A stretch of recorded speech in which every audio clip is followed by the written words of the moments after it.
You're out. Don't come back. We're moving on without you. That was my mother's voice. Flat, rehearsed, final, on a voicemail she left at 9:47 on a Tuesday night. No argument beforehand, no warning. Just a 31-second recording that erased 27 years of being the daughter who paid every bill, covered every emergency, and never once said no. I listened to it twice. Then I texted back one word. Okay. What my family didn't know was that okay wasn't surrender. It was authorization, my own to myself, to stop being their safety net. Within 72 hours, the family trust was frozen, the house deal was dead, and their lawyer was leaving messages I had no intention of returning. 46 missed calls by morning, and a text from their attorney that said, "We have a serious problem." I laughed out loud, and I replied, "Before I go on, if this story speaks to you, take a second to hit like and subscribe, and drop your location and local time in the comments. I'd love to know where you're listening from. My name is Vivian. I'm 27. Now let me take you back to that Tuesday evening in October. The night of voicemail changed everything. I was sitting cross-legged on my bed in a studio apartment in Philadelphia, laptop balanced on a pillow, finishing a risk assessment report for a client whose portfolio had more red flags than a parade. That was my job, spotting danger before it arrived. Ironic, I know. My phone buzzed on the nightstand. One missed call from Mom, then the voicemail notification. I almost didn't play it. My mother rarely called me directly. She called Brooke, my younger sister, the one who still lived 20 minutes from our parents, the one whose name came up in every family group chat like a headline. When Mom needed something from me, she usually texted, 3 words max, "Call me back," or "Send money, please." But a voicemail felt different, personal, almost. So I pressed play. Her voice came through the speaker flat and clear, like she'd practiced the words in front of a mirror. "Vivian, this is your mother. I want you to know that we've made a decision as a family. You are no longer welcome here. Don't come back. Don't make this harder than it needs to be. We're moving on without you." 31 seconds. I timed it on the playback bar. I played it again, thinking I'd missed a reason, a because or a since or even an after what you did. But there was nothing. Just the verdict. No trial. I checked our family group chat, the one Brooke had created 2 Christmases ago, the one where Mom posted casserole recipes and Dad sent blurry photos of birds from the backyard. I'd been removed. Not muted. Removed. And the chat had been renamed. The old name was the Owens fam. The new name, I'll remember this until I die, was us. So that's what I was now. The opposite of us. I set the phone face down on the nightstand and stared at the framed photo on my shelf. Our family at Brooke's college graduation. Mom beaming. Dad's hand on Brooke's shoulder. Me on the far right, half cropped by whoever took the picture. I should have seen it then. For 10 minutes, I did nothing.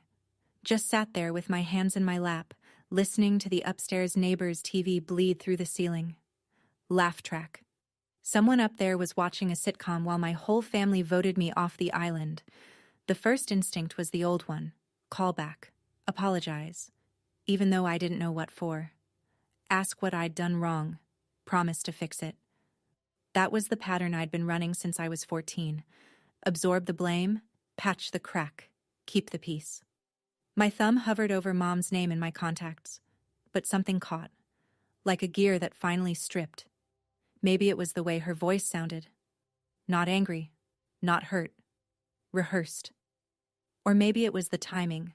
I'd spent that entire afternoon recalculating the mortgage payment on the family house, the house I paid for, the house where Brooke slept in the master bedroom, and I got the pull-out couch when I visited. I lowered my thumb, opened the text thread with Mom instead, typed one word. Okay, 5 letters. I added a period. Then I hit send. The screen showed delivered. Then nothing. No typing bubbles, no callback. Just silence, which told me everything. She expected me to chase, beg, explain. When I didn't, she had no script for that. I couldn't sleep. Not because of sadness. That would come later, around 3 a.m., brief and sharp like a muscle cramp. No, I couldn't sleep because my brain did what it always does under pressure. It went to work. I opened my laptop and created a new spreadsheet. Title: Family Financial Obligations, V. Owens. Column A, Item. Column B, Monthly Amount. Column C, Duration. Column D, Total. I started typing, and what came out of those columns, line by line, was the price of being the dependable daughter. It was so much higher than I thought. Mortgage on the family house, $1,850 a month. I'd been paying it for 3 years. That alone was $66,600. Health insurance for mom and dad, $640 a month. 2.5 years, $19,200. Brooke's car loan, the white SUV she posted on Instagram with the caption, "Blessed." $380 a month, 14 months, $5,320. Then the emergencies, Dad's back surgery copay, the roof leak that needed fixing before winter, Brooke's security deposit when she moved out, then moved back, then moved out again. The dental bill Mom forgot to mention until it went to collections. By 2 a.m., I had it all on one screen. I leaned back and looked at the total cell, bolded in the bottom right corner, $143,214. I'd contributed more than my annual salary, over 6 years, to people who had just cut me off with a voicemail. But the number wasn't even the worst part. The worst part was what I found when I pulled up the supporting documents I kept in a cloud folder, the same compulsive record-keeping habit that made me good at my job. I was the co-signer on the mortgage. My name was on the deed as co-owner. I was the sole trustee of my grandmother's trust fund, $86,000 she'd left for the family's education and medical needs, managed by me because Grandma said I was the only one she trusted with money. Every critical financial thread holding my family's life together ran through my name. They told me to leave, but they forgot I was the foundation. I hit print. The little desktop printer hummed to life in the dark apartment, spitting out page after page of receipts, statements, and contracts. I wasn't angry yet. That would come. For now, I was just awake. For the first time in years, fully awake. Morning came gray and cold. October in Philadelphia. The kind of sky that looks like a ceiling. I made coffee on autopilot, opened my laptop, and logged into the joint checking account. This was the household account I'd set up 2 years ago to streamline bill payments, mortgage, utilities, insurance, all pulling from one place. My money went in. Everyone else's expenses went out. The dashboard loaded and I noticed it immediately. The contact email on the account had been changed. My email, vivian.owens.fin@the-provider, had been swapped out. In its place, an email I recognized. Brooks. The change was time-stamped 2 days before the voicemail. 2 days before. I sat with that for a moment. Let it settle. My sister had changed the contact information on my financial account before my mother recorded that message. The voicemail wasn't an emotional outburst, it was a scheduled step. I kept digging. In my inbox, buried under work emails, I found a forwarded notification from the title company handling the house. Subject line: Beneficiary amendment, confirmation pending. The form requested my removal from the property deed, effective upon approval.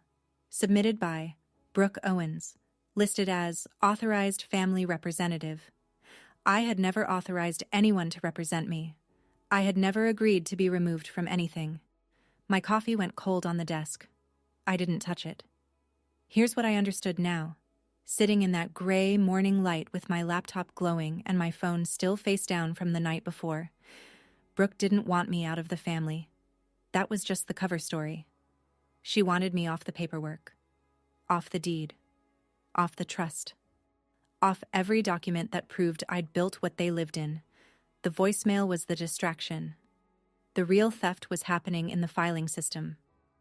And there's one thing you need to know about me. I work in risk analysis. I spot fraud patterns for a living. My sister just made the worst bet of her life. To understand what happened next, you need to understand where it started. Not the voicemail. That was the ending. The beginning was quieter. The beginning was a kitchen. I was 14. Brooke was 10. Summer break had just started, and our parents sat us down at the dining table to explain the plan. Brooke would go to art camp. 4 weeks, $300. I would stay home and watch her during the mornings before camp started and after she got back.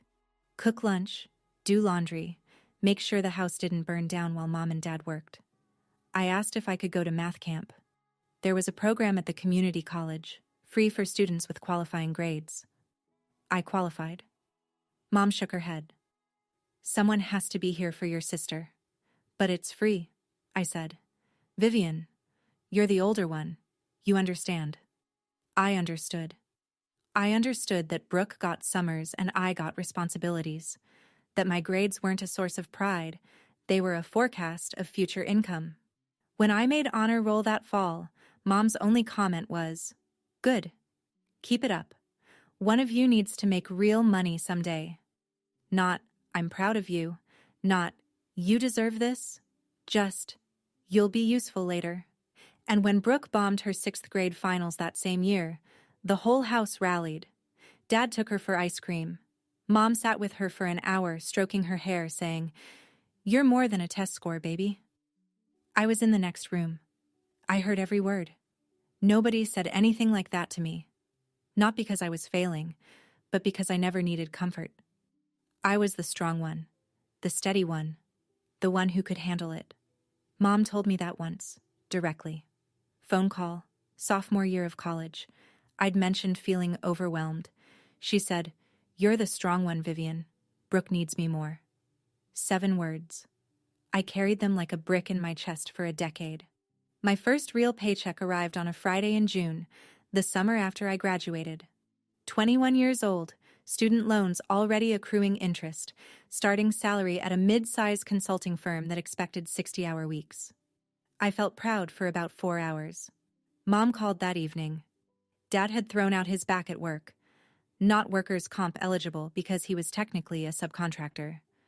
Hospital bill, $2,000. Could I help? I sent it that night. Didn't hesitate. 3 weeks later, Brooke needed a security deposit for her first apartment, $1,200. She was 17, about to turn 18, heading to cosmetology school. I asked Mom carefully, "Does Brooke have any savings?" The silence on the other end was a weapon. Then, "She's your baby sister, Vivian. She's starting out. How can you even ask that?" I sent the $1,200. My own student debt, $38,000, sat untouched. No one asked about it. No one offered. It wasn't even a topic. The assumption was simple. Vivian's fine. Vivian handles things. Vivian doesn't need help because Vivian never asks for it. That first year out of school, I sent home close to $14,000, not in a lump sum, in cuts. A few hundred here, 1,000 there. Always urgent. Always. Just this once. Just this once became every month. They never said thank you. I don't mean they forgot once. I mean the words were never spoken. Not in text. Not on the phone. Not at Thanksgiving when I flew home on a budget airline and ate dinner at the table I'd financially rebuilt. My birthday that year? Mom forgot. She posted a throwback photo of Brooke on Facebook that same week. Brooke's birthday 2 months later? Party at the house. I was asked to order the cake and pay for it. The last month of that year, I ate ramen for 9 days straight because my checking account was empty. I didn't tell anyone.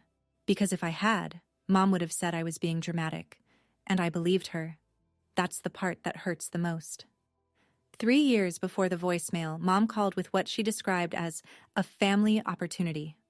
She and Dad wanted to buy a house, a 3-bedroom outside the city, quieter neighborhood, better schools nearby for whenever grandkids come. She said it like a dream they'd earned. The reality was simpler. Their credit was destroyed. Dad's medical debt, a missed car payment from years ago, A collections notice Mom had ignored until it went to a judgment. No lender would touch them.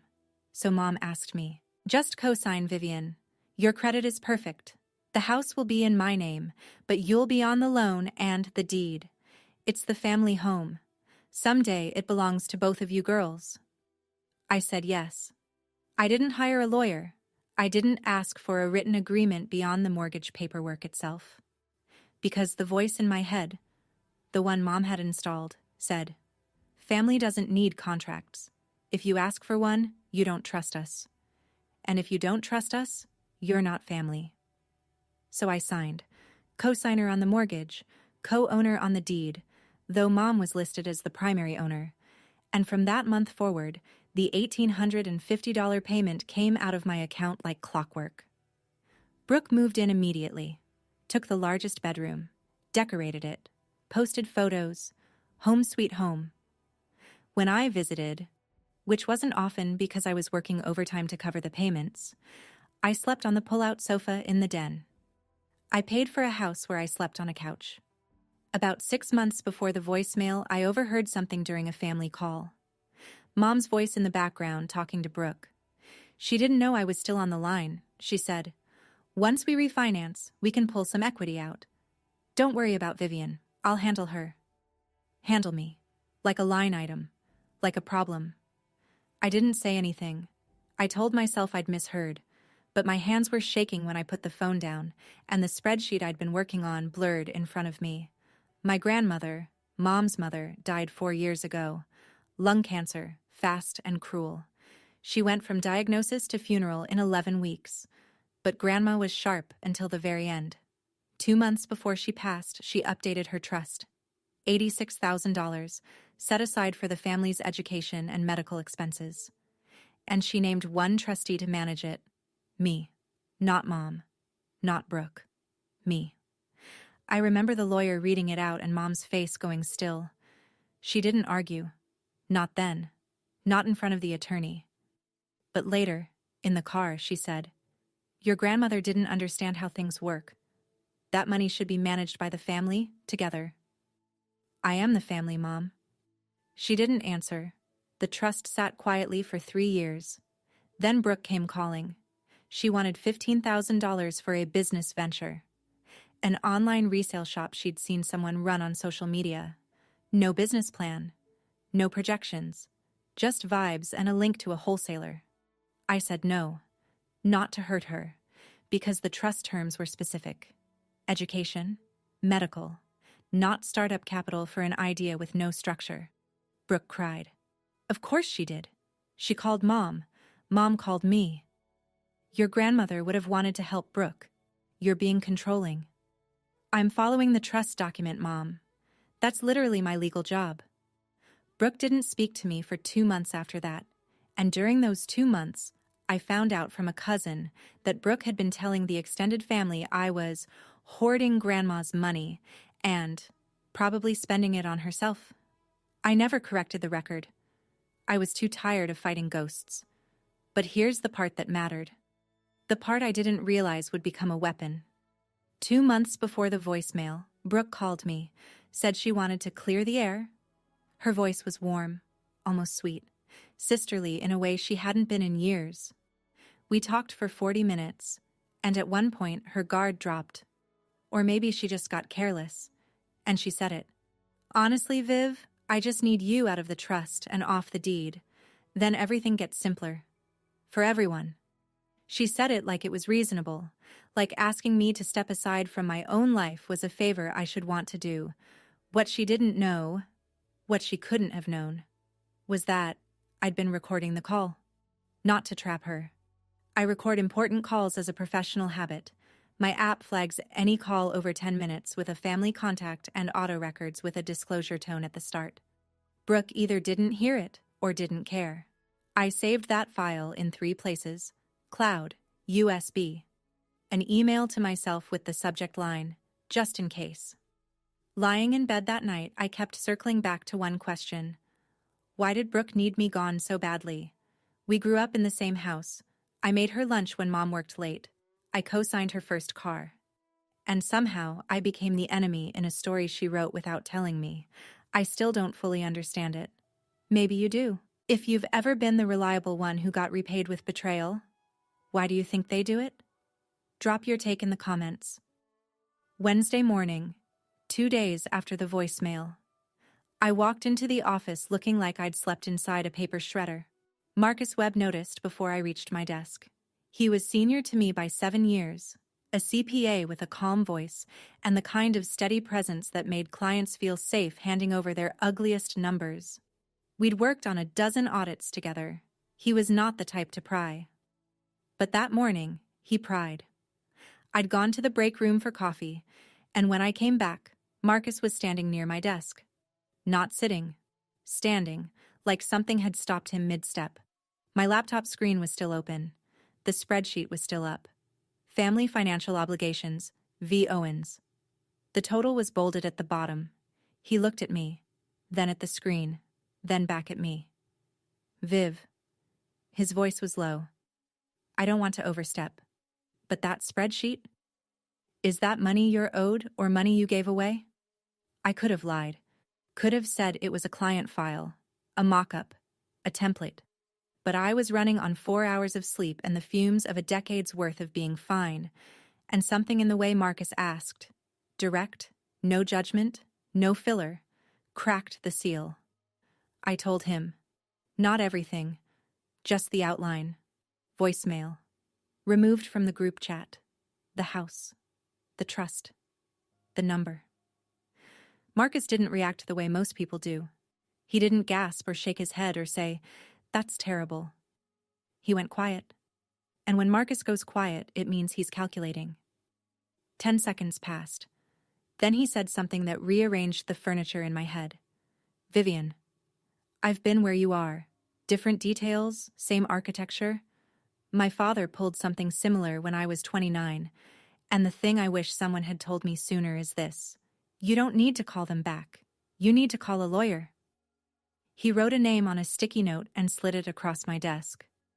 Janet Aldridge, real estate and trust attorney, a Philadelphia number. I looked at the sticky note, then at Marcus. She's good? She's the one who kept me from losing my house. I put the note in my wallet.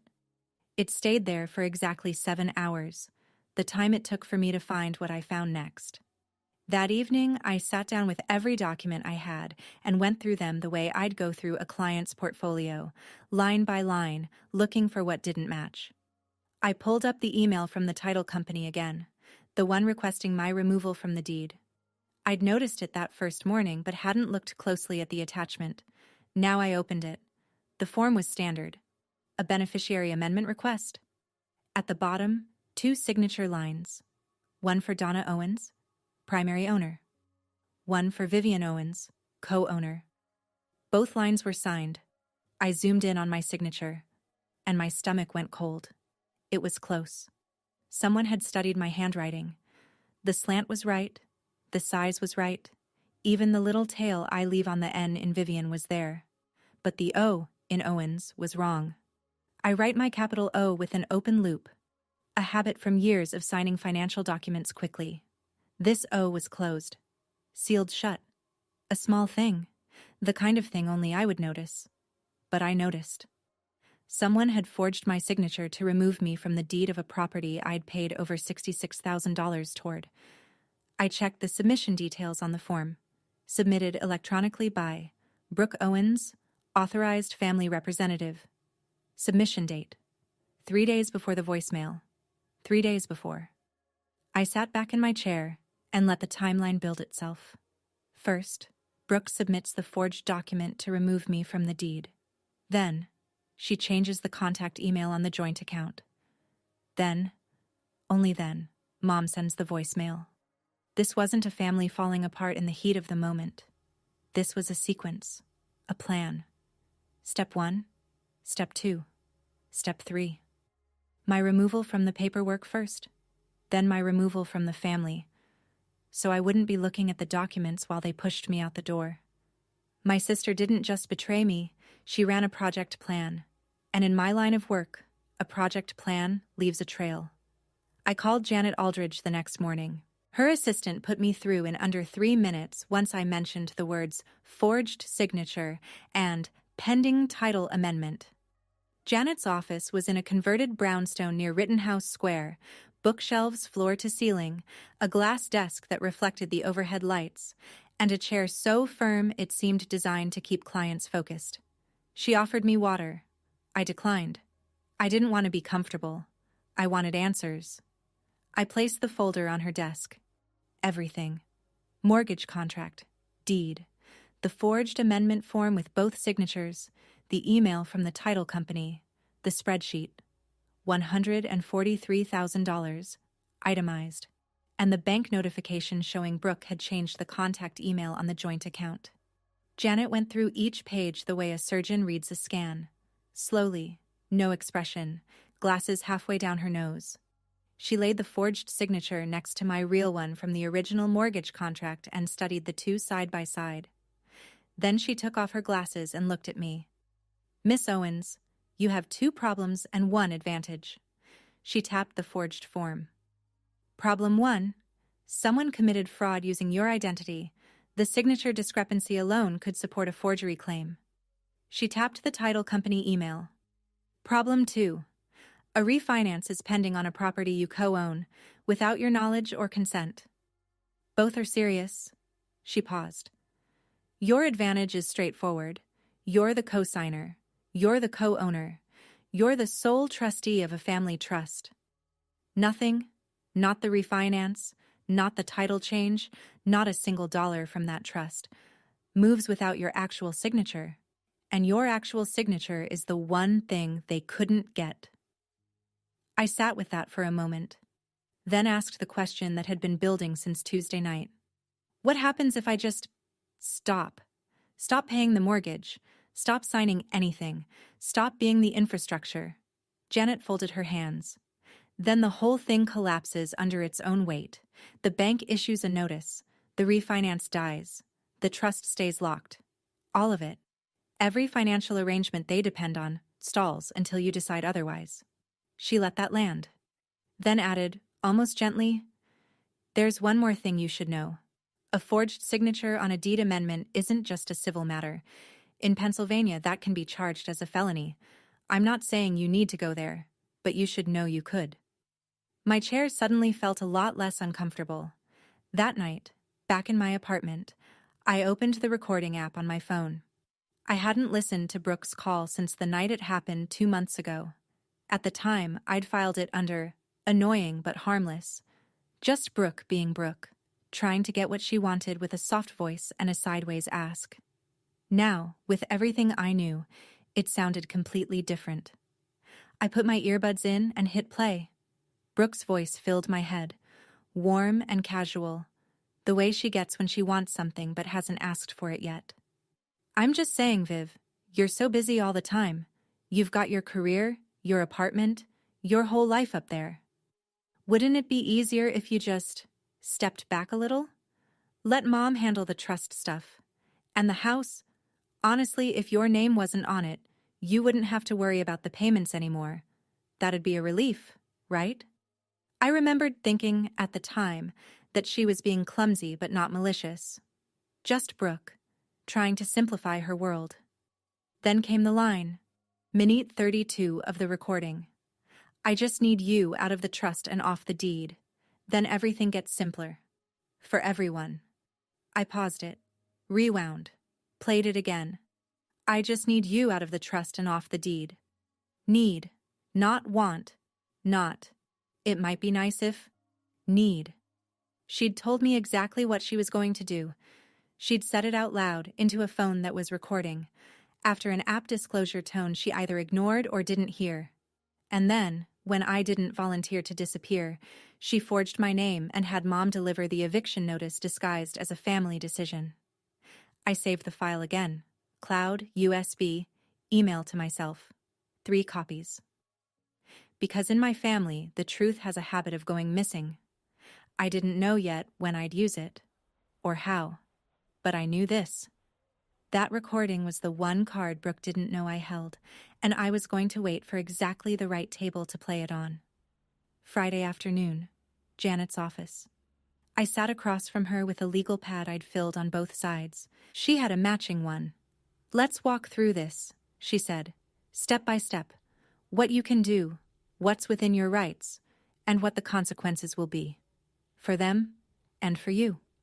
Before we go any deeper into my story, take a quiet moment to look at the description below. I've tucked a few small comforts down there. Now, let's return to where we left her. For them, and for you. Step 1. Notify the bank that the deed amendment form was submitted with a forged signature.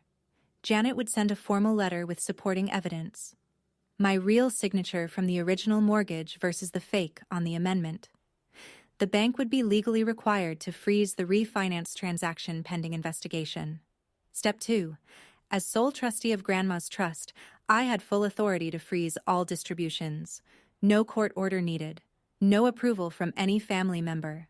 One signature from me, one phone call to the trust management institution, and $86,000 goes into lockdown. Step 3.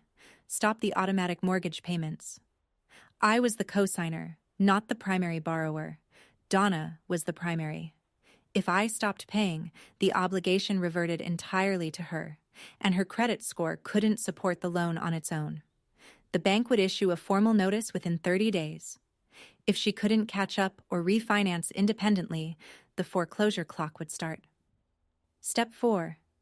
Janet sends a cease and desist letter on my behalf, notifying the family that I was withdrawing from all shared financial obligations effective immediately.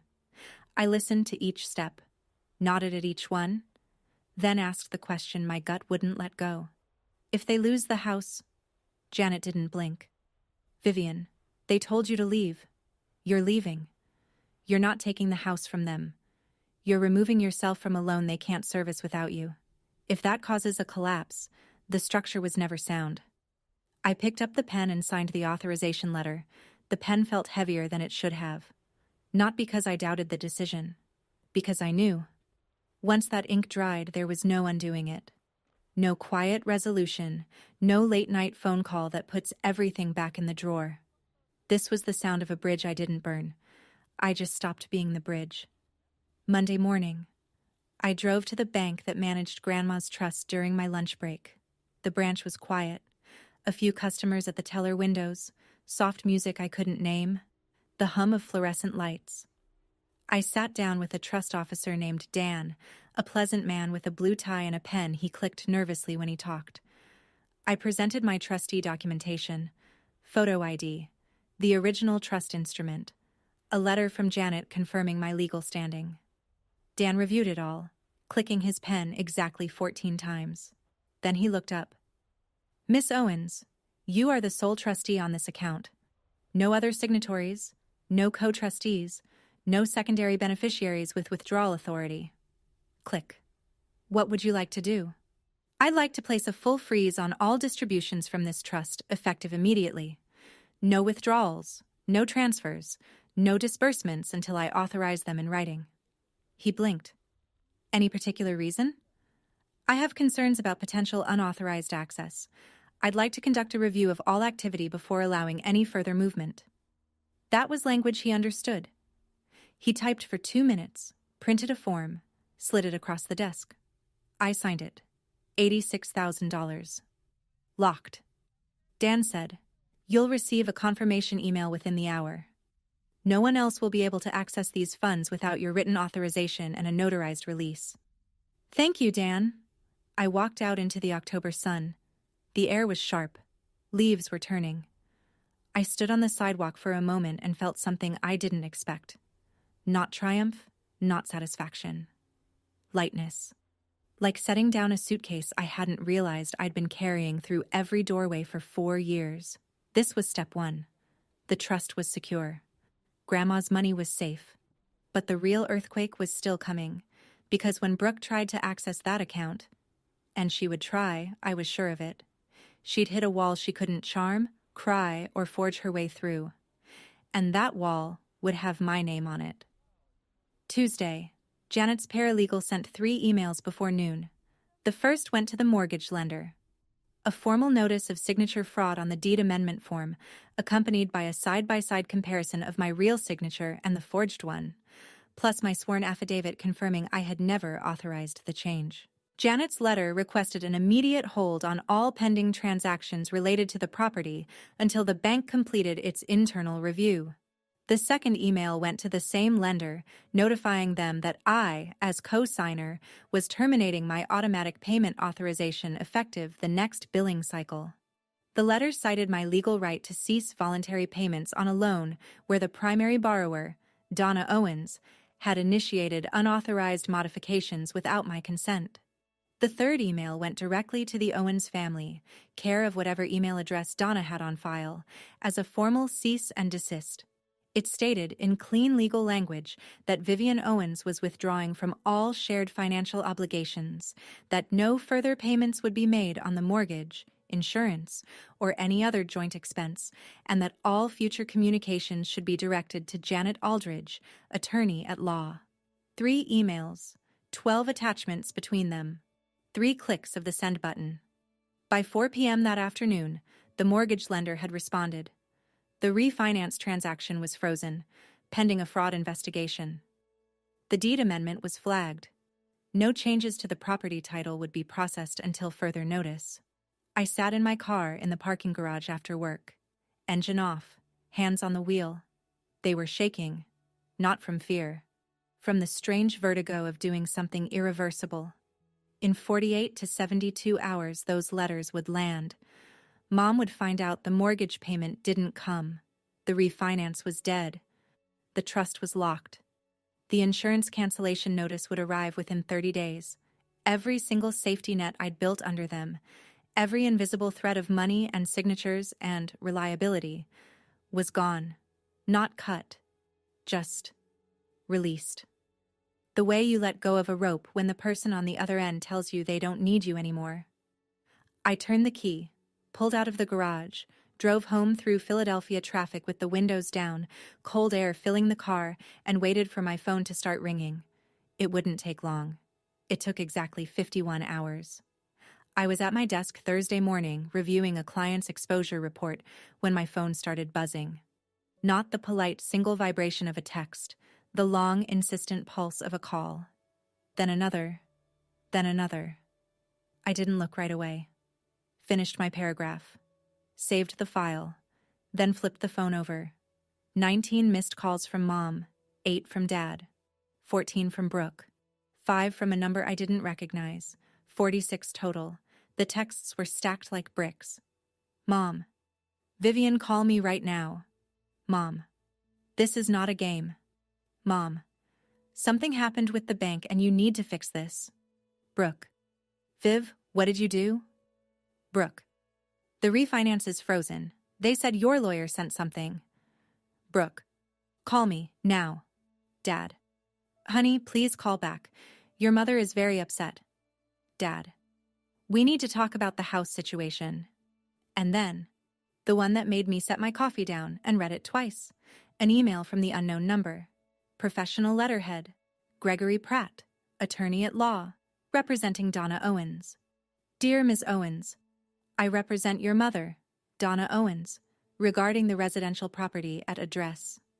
It has come to our attention that several financial actions have been taken that directly impact our clients' interests.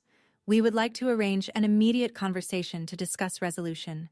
Please respond at your earliest convenience. And at the bottom, almost an afterthought, we have a serious problem. I read it one more time, then I leaned back in my chair, and I laughed.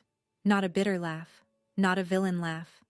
Just the startled, involuntary sound of a woman who'd spent 6 years answering every phone call on the first ring, and who had just watched 46 calls go to voicemail. 46. That number keeps playing in my head because I remember thinking, that's roughly 1 for every $3,000 I gave them. Funny how fast we're moving on without you becomes, call us back immediately. I picked up my phone, opened the email from Gregory Pratt, and forwarded it to Janet. Then typed one line in the body of the forward. Let's schedule the meeting. Brooke didn't wait for the meeting. She never was patient. The texts started rolling in Thursday afternoon, one after another, spaced just far enough apart to suggest she was pacing while typing. Viv, I don't know what you told the bank, but you need to undo this. Mom is spiraling. Then, 12 minutes later, this isn't about you and me, okay? This is about the family. You're putting Mom and Dad in a really dangerous spot right now. 20 minutes after that. I never wanted any of this to go this far. You know that. We were just upset. People say things when they're upset. And the closer, the one she must have thought was her ace. You're being really, really selfish right now, Vivian.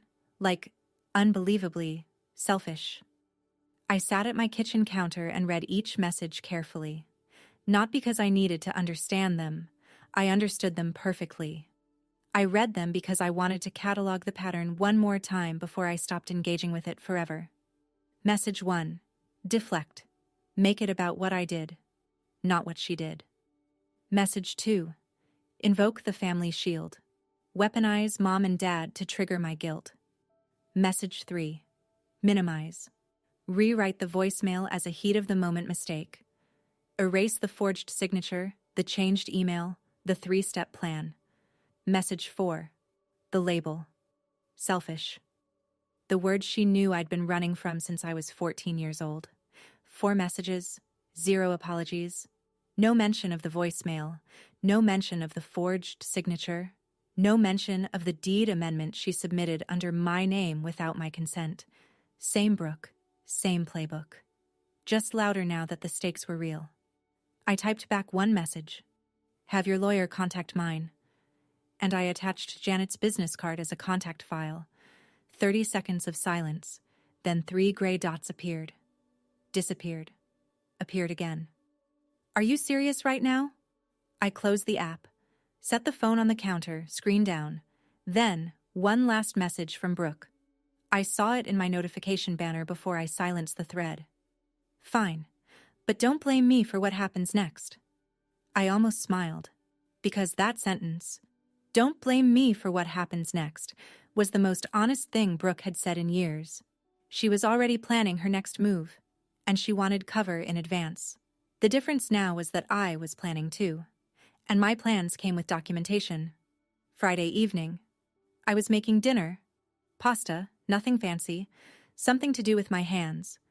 When my phone rang, Dad's number.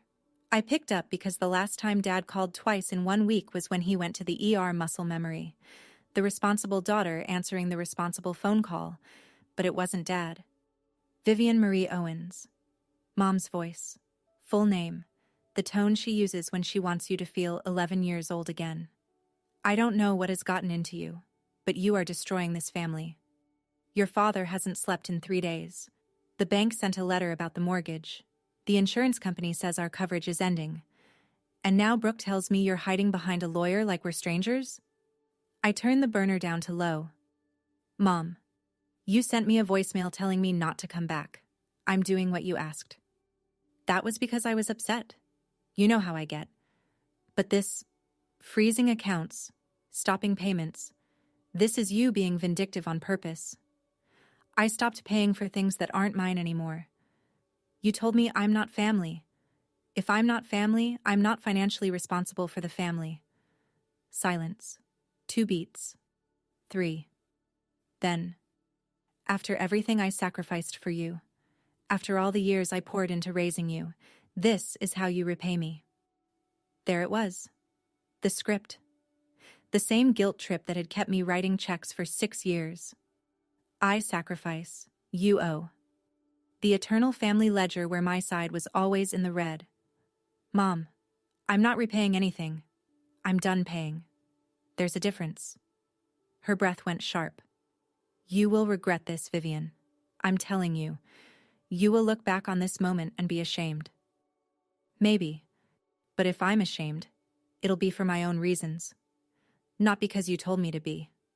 I hung up. Set the phone down next to the stove. My hands were trembling. The pasta water was boiling over, hissing on the burner. I wasn't crying. Or, if I was, it wasn't from guilt. It was from the kind of grief that comes when you realize the person you keep hoping your mother will become doesn't exist. Never did. and no amount of mortgage payments was ever going to build her. I turned the burner off. I wasn't hungry anymore. But I noticed something, standing in that quiet kitchen with the steam curling around me.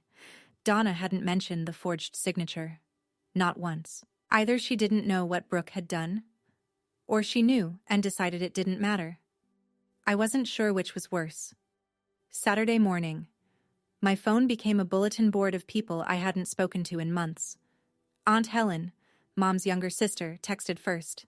"Honey, your mother is beside herself. Whatever this disagreement is, can't you just talk it out? She says you're trying to take the house." Then Uncle Robert, Dad's side. "Heard some things through the grapevine. You know family comes first, right? Don't let money ruin what matters." Then a cousin I'd met exactly twice. "Hey, Vivian. Not sure what's going on, but Brooke seems really hurt. Just wanted to say you should probably call your mom." One after another. All morning. All with the same invisible fingerprints. I opened Facebook. I hadn't posted anything in weeks, but I had a feeling. And there it was. Brooke's latest status update, posted at 11 p.m. the night before. When your own blood turns their back on you over money, family should never be about transactions. Some people only care about control. Praying for healing. 47 likes. 22 comments. Hearts and prayer hands and "Stay strong, babe," from people who had no idea what had actually happened. One comment from Aunt Helen. "We love you, sweetie. The truth always comes out." Yes, I thought. It does. My chest tightened. The old reflex fired. The need to explain, to correct, to post my own side, to line up the receipts and show everyone the spreadsheet and the forged signature and the voicemail. I typed 3 different responses, deleted all 3. Then I remembered what Marcus had told me over coffee 2 days earlier, when I'd admitted I was terrified of being the villain in Brooke's narrative.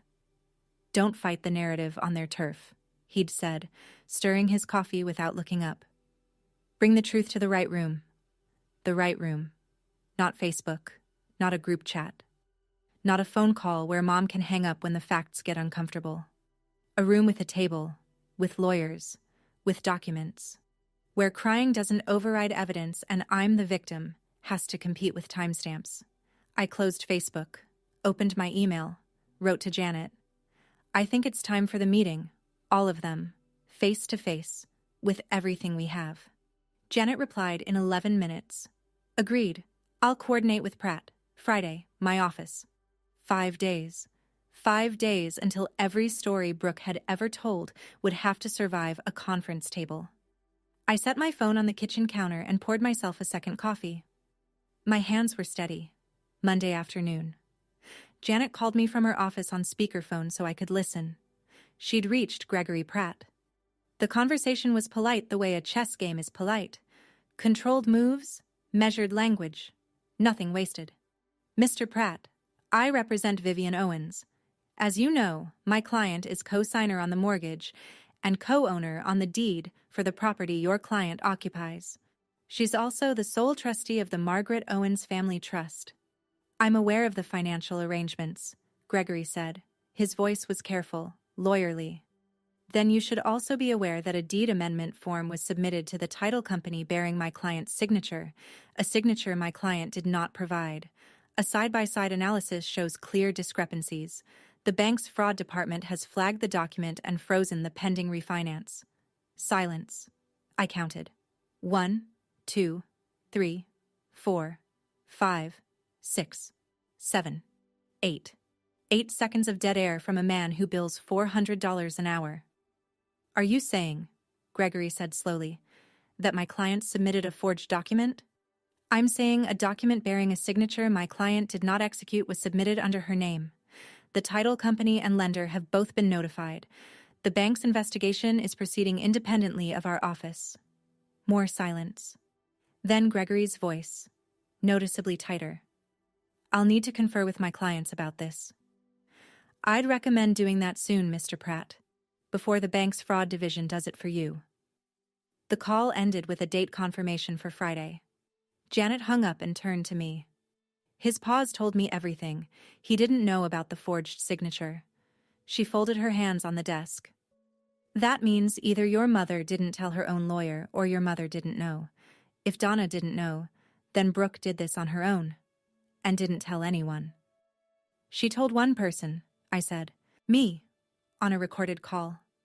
Janet's eyes narrowed, not in suspicion, in something closer to satisfaction. Friday's going to be very interesting. Wednesday evening, I was cleaning up after dinner, dish in the sink, water running, when my phone rang. Dad. Actually, Dad this time. Vivian. His voice was the quietest I'd ever heard it. Not angry. Not the rehearsed authority he sometimes borrowed from Mom. Just tired. The kind of tired that lives in the bones. Hi, Dad. The lawyer, our lawyer, called today. He said there's a problem with the house paperwork. Something about a signature that doesn't match. He paused. I let the pause stretch. The water was still running in the sink. He says someone may have signed your name on a form. That's correct. Do you... Another pause. I could hear him breathing. Do you know who did it? You should ask Brooke. The breathing stopped. Brooke? The form was submitted under her name, Dad. Authorized family representative. She submitted it 3 days before Mom sent me that voicemail. Silence. Long enough that I checked whether the call had dropped. It hadn't.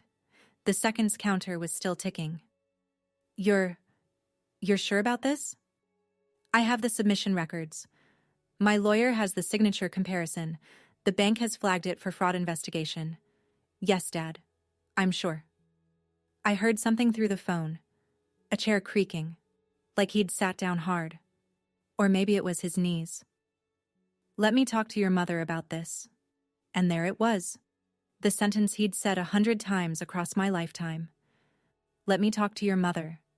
The eternal deferral. The man who never quite got around to having his own opinion before clearing it with Donna first. Dad, I'm not calling for permission. I'm not asking you to fix it. You asked me a question and I answered it. If the family wants to resolve this, it happens Friday. Janet's office. With documentation. Vivian, I love you, Dad, but I'm done talking through walls. I hung up. The water in the sink had gone cold. I dried my hands and stood in the kitchen for a long time. What struck me wasn't anger. It was something sadder. The sound of my father realizing, at 59 years old, that the wrong daughter had been telling the truth all along, and that he'd spent decades choosing not to check. Thursday, Janet's assistant sent the formal invitation to Gregory Pratt's office, a meeting at Janet's conference room, Friday at 2 p.m.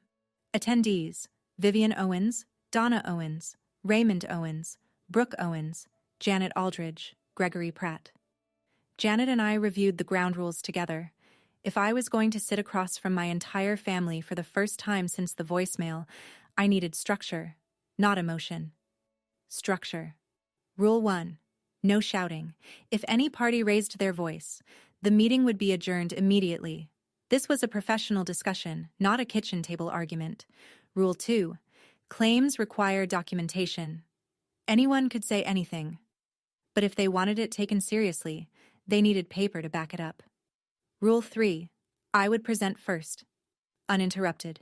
My case, my timeline, my evidence. Questions after. Gregory agreed to all 3 terms within the hour. He didn't push back on a single one, which told me something important. His clients needed me more than I needed them. They needed my signature, my payments, my cooperation. Without those, they were staring down a frozen refinance, a lapsed insurance policy, a locked trust fund, and a mortgage they couldn't carry alone. I prepared my folder the way I prepare a client portfolio. Organized, labeled, devastating. Tab 1. The spreadsheet, $143,000. Tab 2. The forged signature, side by side with the original. Tab 3. The email trail showing Brooke's unauthorized changes to the joint account. Tab 4. The timeline. Deed amendment, email change, voicemail, group chat removal. All dated, all documented, and tucked inside the back cover, in a small envelope, a USB drive with the recording. I hadn't decided whether to play it, That would depend on what happened in the room, on whether Brooke would tell the truth or whether she'd do what she always did. Marcus texted that evening. Ready for tomorrow? I typed back. Folders packed, hands are steady. He replied, You don't owe them an explanation. They owe you one. Go get it. I set my alarm for 6 a.m., laid out my clothes, drank chamomile tea, which I hate, because someone once told me it helps with nerves. It didn't. But the folder on my nightstand did. Friday, 2 p.m., Janet Aldridge's conference room on the 3rd floor of the brownstone. Glass walls, a long walnut table, 6 leather chairs, and a water pitcher no one would touch. I arrived 10 minutes early, set my folder on the table, aligned the edges. Janet sat to my left, laptop open, notepad ready. Neither of us spoke. The room smelled like printer toner and the faint lemon of whatever the cleaning crew used. At 1:58, the door opened. Mom came in first. Navy blouse, chin high, purse clutched against her ribs like a shield. She looked at me for exactly 1 second. Not at my face, but at my folder. Then sat in the far chair without a word. Dad followed. Gray polo, hands in his pockets. He glanced at me, and something crossed his face. Not quite guilt, not quite shame, something in between that didn't have a name. He sat next to Mom and folded his hands on the table. Then Brooke. She walked in last, which was deliberate. She wore a soft pink cardigan over a white shirt. Her eyes were red-rimmed, recently rubbed, maybe actually teary, maybe not. Her lower lip was doing the slight quiver she'd been perfecting since elementary school. She pulled her chair close to Mom's and reached for Mom's hand under the table. The performance was flawless. If you didn't know the script, you'd think she was the victim in this room. Gregory Pratt entered behind her. Gray suit. Firm handshake with Janet. A brief nod to me. He sat at the end of the table equidistant from both sides, which was technically neutral and practically useless. Janet opened. Thank you all for being here. This meeting exists to address the financial and legal issues that have arisen in recent weeks. Miss Owens will present first, as agreed by both counsels. She will not be interrupted. I opened the folder, looked up, made eye contact with my mother for the first time since a voicemail tried to erase me from the family.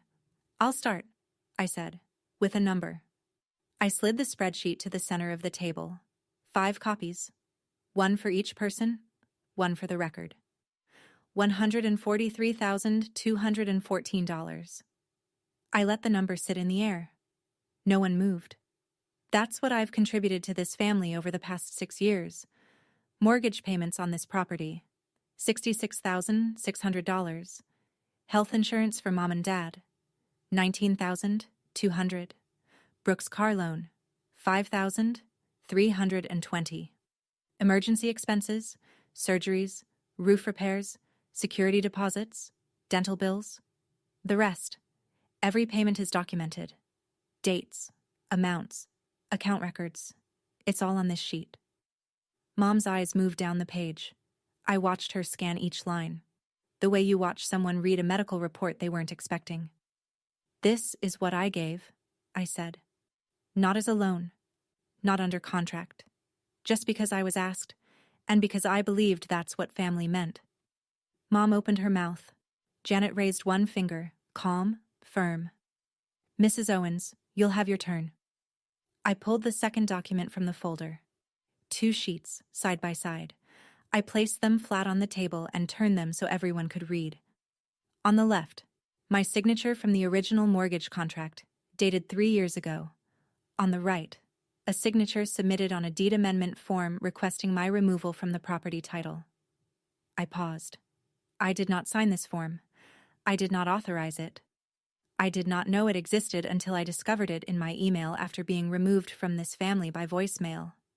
Gregory Pratt leaned forward, studying the 2 signatures. His jaw tightened. The form was submitted electronically, I continued, by Brooke Owens, listed as Authorized Family Representative. 3 days before the voicemail. The room shifted. Not a sound.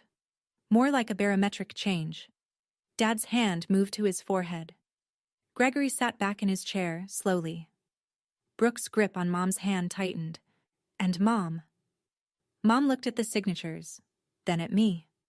Then, for the first time since she walked into this room, at Brooke. "What is this?" she said. "Someone forged my signature," I said, "to steal my share of a house I paid for." I didn't say who. I didn't have to. Every eye in the room had already turned. Brooke let go of Mom's hand.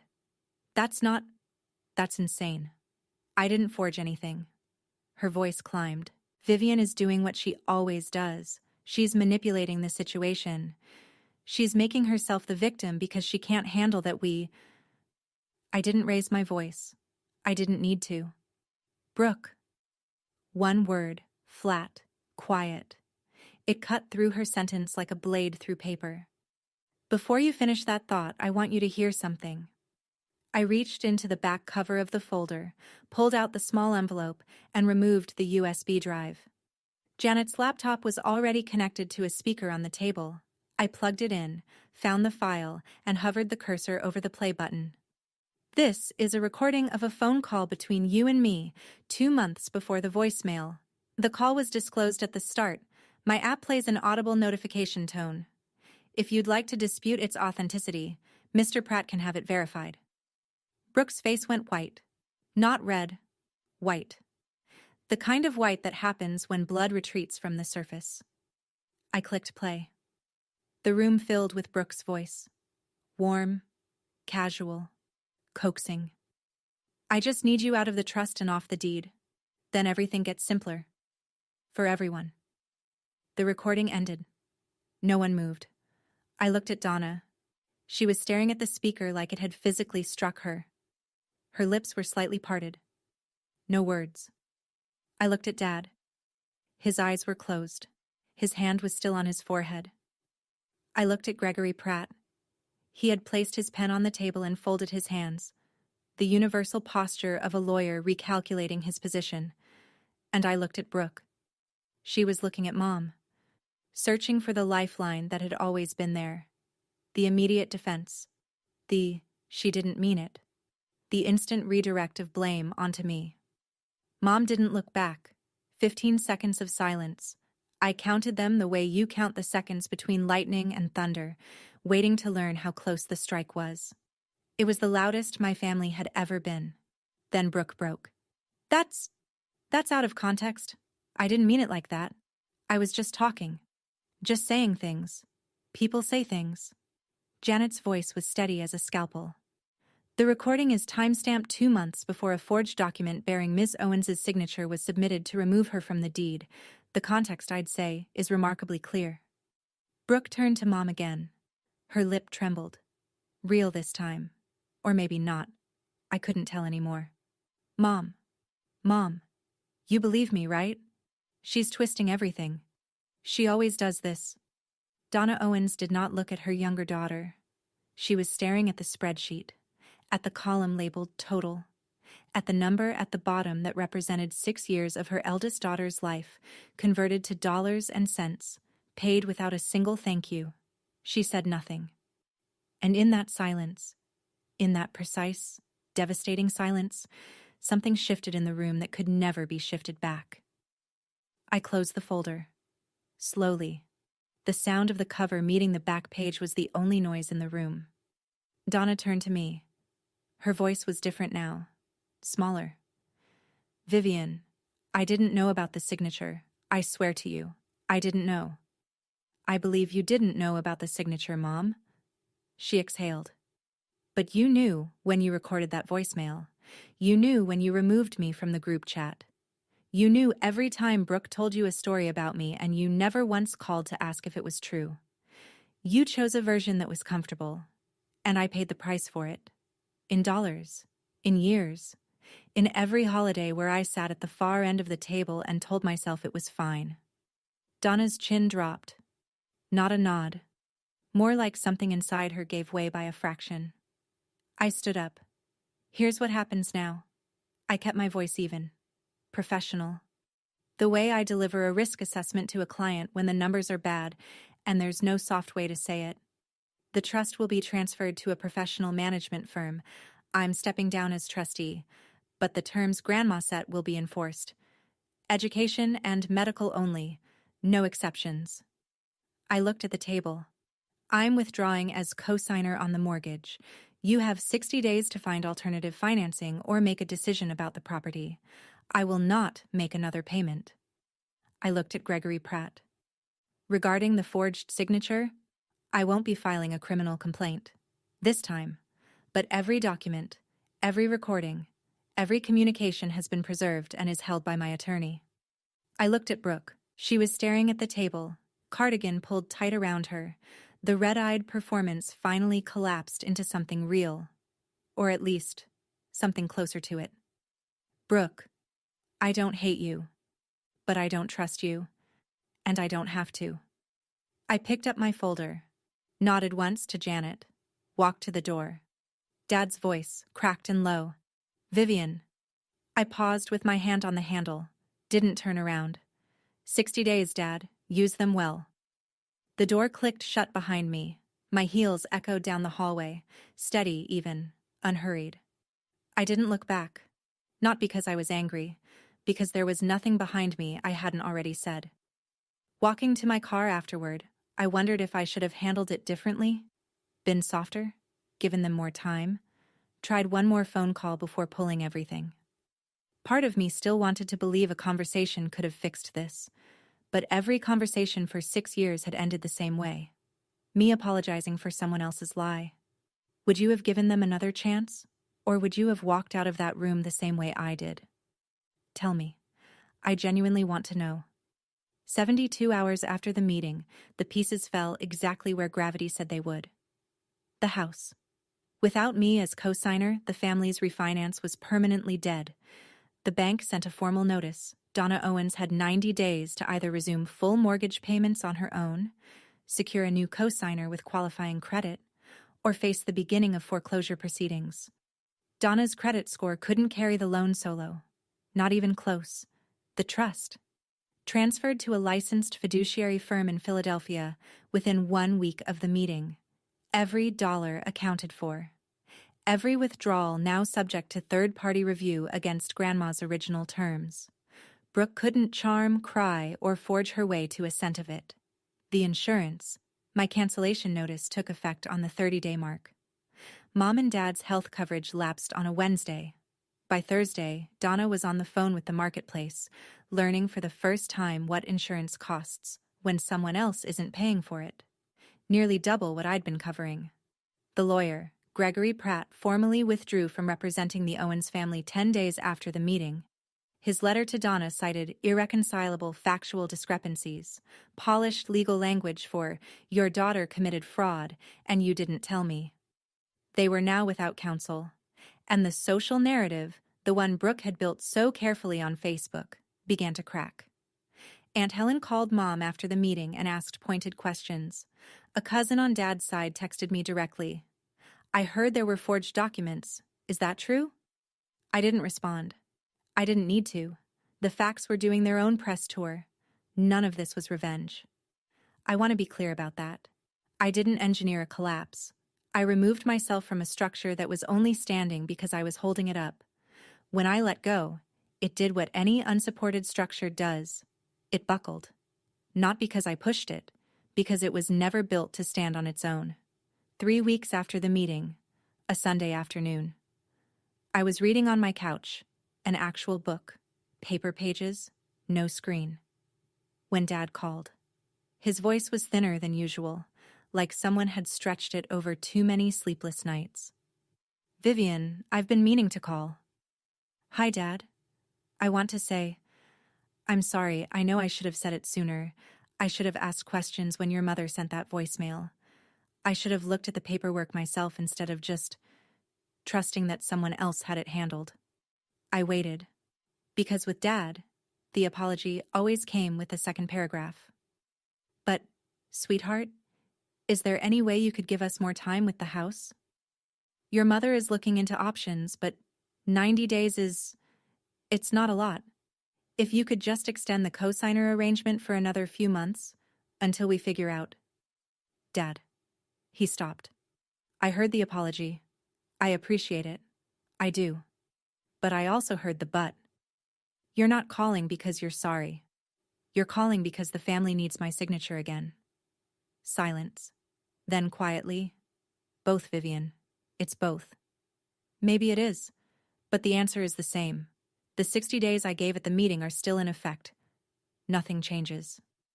Your mother is terrified of losing the house. Then Mom should talk to a financial advisor, not to me. More silence. Then the thing that hit hardest.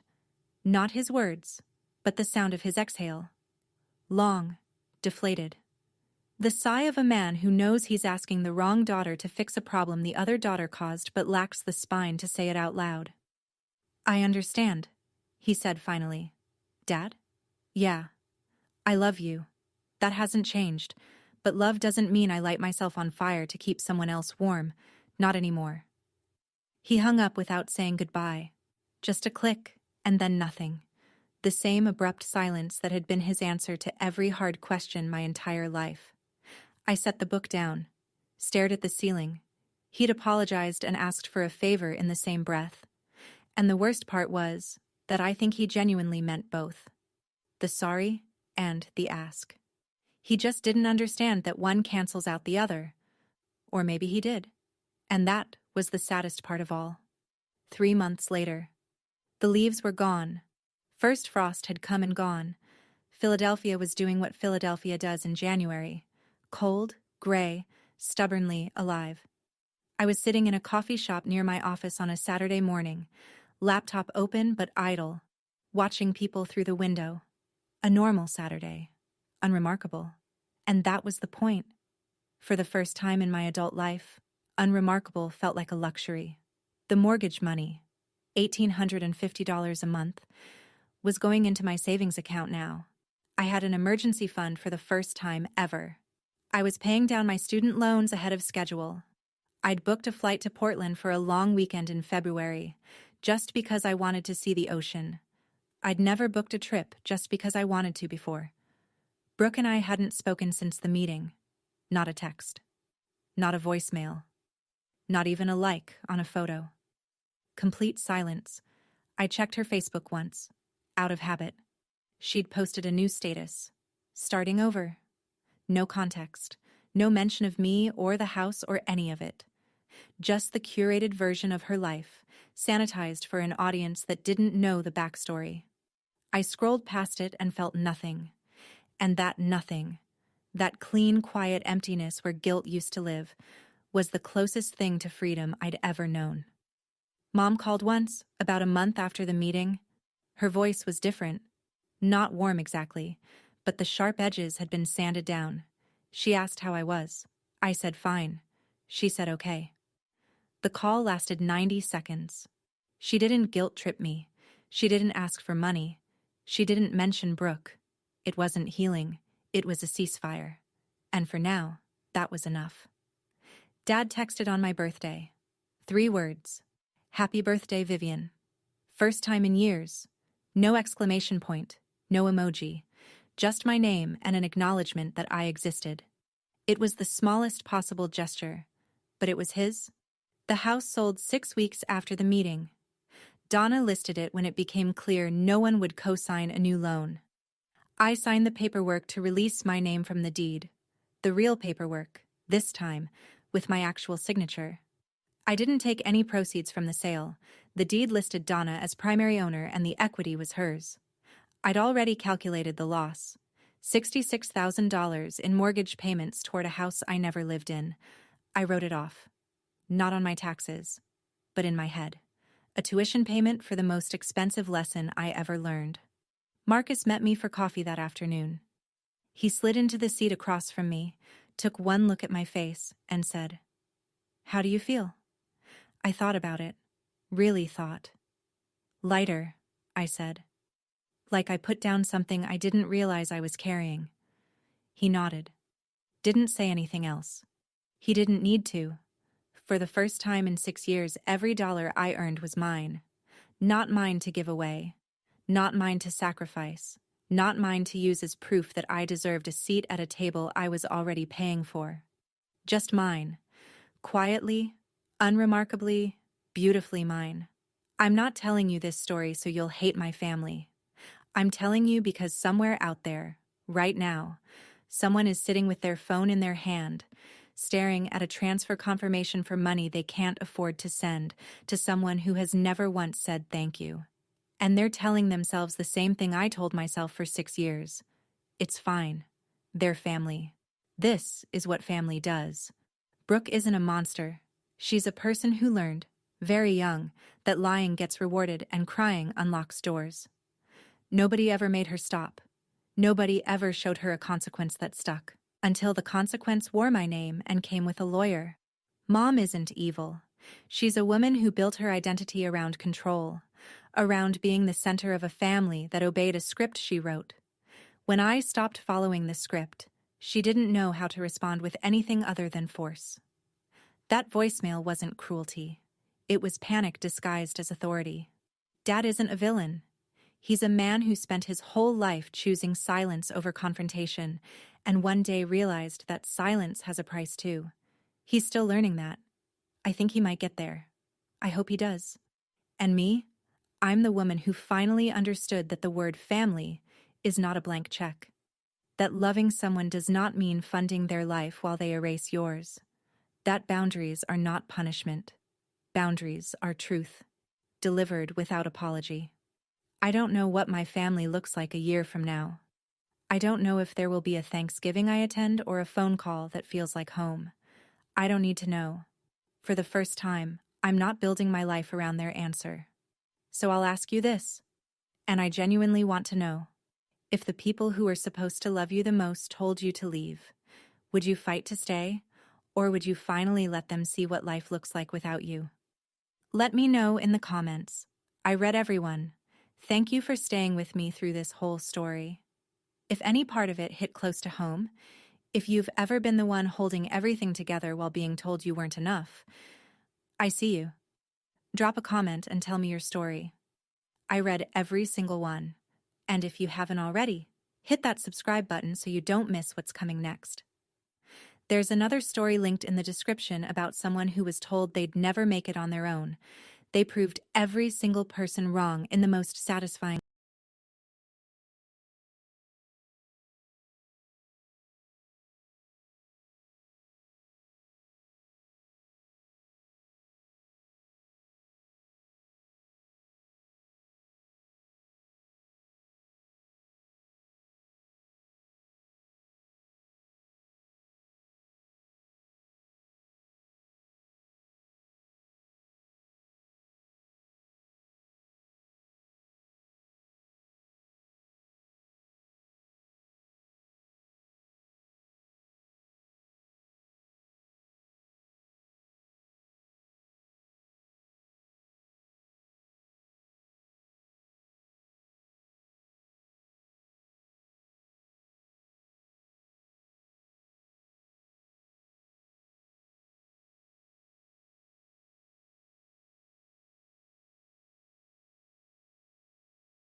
If this story kept you watching until the end, then you already know what we do here on Calm Deep Stories. We tell stories of betrayal, inheritance battles, family jealousy, hidden document, shocking revenge, and the kind of karma that arrives quietly but hit hard.